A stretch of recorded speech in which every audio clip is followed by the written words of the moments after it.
Journal du soir sur Europe 1 avec Mathieu Béliard. Bonsoir Sonia Mabrouk. Bonsoir Mathieu, bonsoir à tous. Votre invité Guillaume Larrivé, secrétaire général délégué des Républicains, député LR, il a été l'un des premiers dans l'opposition à appeler au calme et à ne pas manifester à Paris. Bonsoir Guillaume Larrivé. Bonsoir. Après 20h, après l'allocution du président de la République, vous serez nombreux dans l'opposition à dire que ce n'est pas suffisant, pas à la hauteur, compte tenu du contexte aujourd'hui. L'opposition, notamment de droite, ne doit-elle pas mettre de côté les clivages partisans un temps pour tirer ensemble le pays de cette crise ?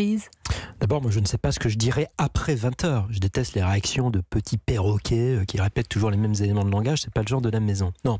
Ce que j'attends moi du président de la République, c'est qu'il crée les conditions, d'abord, pour que cessent les manifestations, pour que cessent les désordres, pour que cesse le quasi-blocage de l'économie nationale. C'est à lui, parce que c'est lui qui est le chef de l'État, qui est le président de la République, d'annoncer en urgence quelques mesures d'apaisement. Je pense d'abord à la situation des retraités. J'en connais dans Lyon, des Français qui ont des petites retraites et qui ont travaillé pourtant toute leur vie. Il faut s'adresser à cette France-là. Et il faut aussi, Sonia Mabrouk, s'adresser aux travailleurs qui sont aujourd'hui des travailleurs pauvres, qui n'y arrivent pas. Et c'est pour ça qu'au nom des Républicains, je veux répéter ce soir, à quelques minutes de la déclaration d'Emmanuel Macron, que nous proposons la défiscalisation des heures supplémentaires. Ce sont des mesures d'urgence qui sont nécessaires pour apaiser le pays. Et c'est vrai que j'attends cela ce soir du président de la République. Il y a l'urgence sociale, vous venez d'en parler, et l'urgence, Guillaume Larrivé, de rétablir durablement l'ordre républicain. Un autre samedi noir serait catastrophique pour le pays, son image, ses commerçants.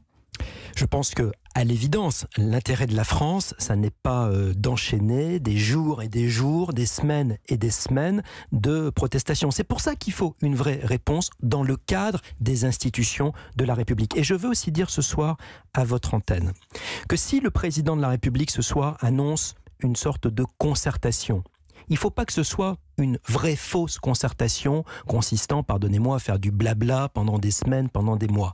Il faut que ça débouche sur des décisions. Et la meilleure décision dans le cadre des institutions de notre République, c'est le référendum. Moi, ce soir, j'appelle à ce qu'un référendum... C'est l'une des demandes des Gilets jaunes. En tous les cas, de leur côté, c'est le référendum d'initiative un petit peu populaire, comme on peut le voir dans d'autres pays. C'est cela. Ce dont je parle précisément ce soir, c'est quelque chose qui existe dans la Constitution. C'est l'article 11 de la Constitution. Depuis 1958, il a été utilisé à 8 reprises. Ça permettrait, Sonia Mabrouk, au président de la République, très précisément, de soumettre à l'approbation ou pas des Français un projet, je cite la Constitution, de réforme politique, économique, pour qu'on soit sociale clair, ce soir, ou environnementale. Avec les mesures qu'il va annoncer, c'est-à-dire ce pack d'urgence doit être soumis à référendum. Ce soir, je considère qu'il faut d'une part des mesures d'urgence qui doivent être adoptées par l'Assemblée nationale dès la fin du mois de décembre dans le cadre de la loi de finances pour 2019, d'une part des mesures d'urgence, des mesures de correction sur les petites retraites, la défiscalisation des heures supplémentaires, et d'autre part, après quelques semaines de concertation, il faut un référendum pour que le peuple français se prononce. Très bien qu'un référendum, on répond souvent à l'émetteur plutôt qu'à la question posée, c'est-à-dire qu'on va répondre vis-à-vis d'Emmanuel Macron, et comme il y a une forme de vindicte anti-Macron, la réponse risque d'être pavlovienne. Non, c'est non. Moi, ce que je souhaite, c'est que ce soit... Il y a ce risque. Ce que je souhaite, Sonia Mabrouk, et je ne me défile pas, je veux vous répondre. Ce que je souhaite, c'est que tous les instruments de la démocratie, tous les instruments qui sont prévus par la Constitution, soient utilisés. Ça n'est pas dans la rue que doit se faire la rupture avec les erreurs du macronisme. C'est dans les urnes, c'est par le vote. Et pour ça, le référendum peut être un outil très concret qui permettra, je l'espère, de grands changements. Est-ce que ce référendum peut être élargi à d'autres sujets, même sociétaux? Par exemple, dans ce mouvement des Gilets jaunes, on entend certains parler et dénoncer le fameux pacte de Marrakech sur les migrations qui vient d'être adopté par la France, un traité en réalité, dit-on, non coercitif qui laisse la souveraineté aux différents États pour décider de leur politique migratoire. Mais voilà, il génère beaucoup de fantasmes, ce pacte. Est-ce que par exemple, il faudrait voter sur cela? Moi, je l'ai lu d'abord, ce pacte. Il fait 41 pages. Je l'ai lu comme député et je l'ai aussi lu avec mon job d'avant comme membre du Conseil d'État en juriste. La vérité, Sonia Mabrouk, c'est que ce sont 41 pages de mauvaise soupe diplomatique. Il y a tout et son contraire dans ce texte.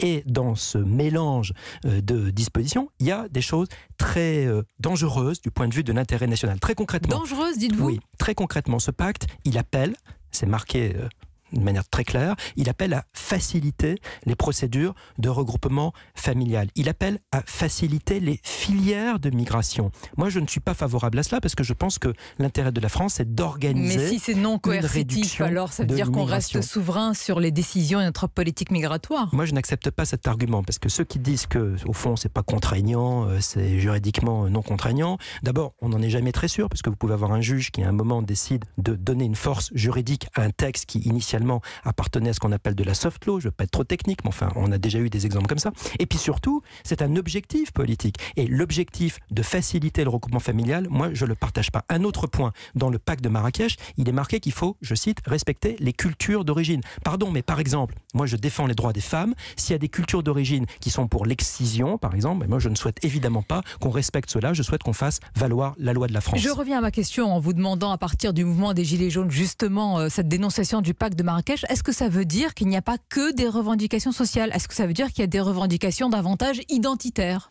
Je pense que la préoccupation, elle est de l'ordre, effectivement, d'une véritable rupture avec des erreurs du macronisme. Il y a eu des erreurs économiques, sociales. Ou de la politique française depuis tant d'années.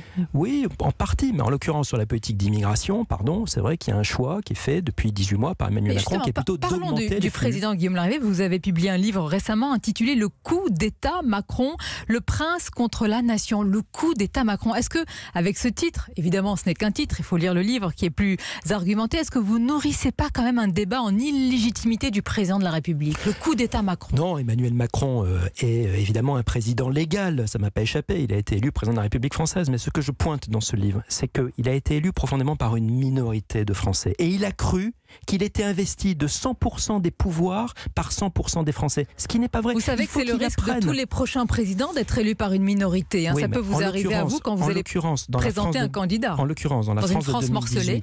Et Sonia Mabrouk, dans la France de 2018, il faut qu'il change sa manière de présider. Le président, il est là pour incarner la nation, il est là pour un certain nombre de grands choix. Mais il faut aussi un vrai gouvernement qui gouverne vraiment. C'est pas le cas aujourd'hui. Il faut un parlement qui débatte vraiment. Si les institutions ne fonctionnent pas, et aujourd'hui elles fonctionnent mal, c'est la rue qui s'exprime. Vous pensez qu'en changeant Édouard Philippe, les problèmes vont se résoudre d'eux-mêmes? Oh, ça ne serait pas un coup de baguette magique, mais je constate, hélas, que depuis 18 mois, à quelques exceptions près, on a un gouvernement qui est composé soit de petits politiciens carriéristes qui ont trahi tout le monde, soit de technocrates qui n'ont jamais mis les pieds sur le terrain. Et au total, ce n'est pas une spécificité du macronisme, ça, pardonnez-moi. Bon, ça il y a eu parfois dans l'histoire de France des grands gouvernements. Regardez Michel Debré à droite, regardez Édouard Balladur plus récemment. Je ne vais pas faire de la nostalgie, mais enfin des vrais gouvernements, on en a eu en France. On n'est pas forcément obligé d'avoir un gouvernement de nullité. Pour conclure, Guillaume Larrivé, ce soir, dans un peu plus d'une demi-heure maintenant, pensez-vous que le président a encore des chances de reprendre politiquement la main, et j'insiste, d'instaurer durablement l'ordre républicain?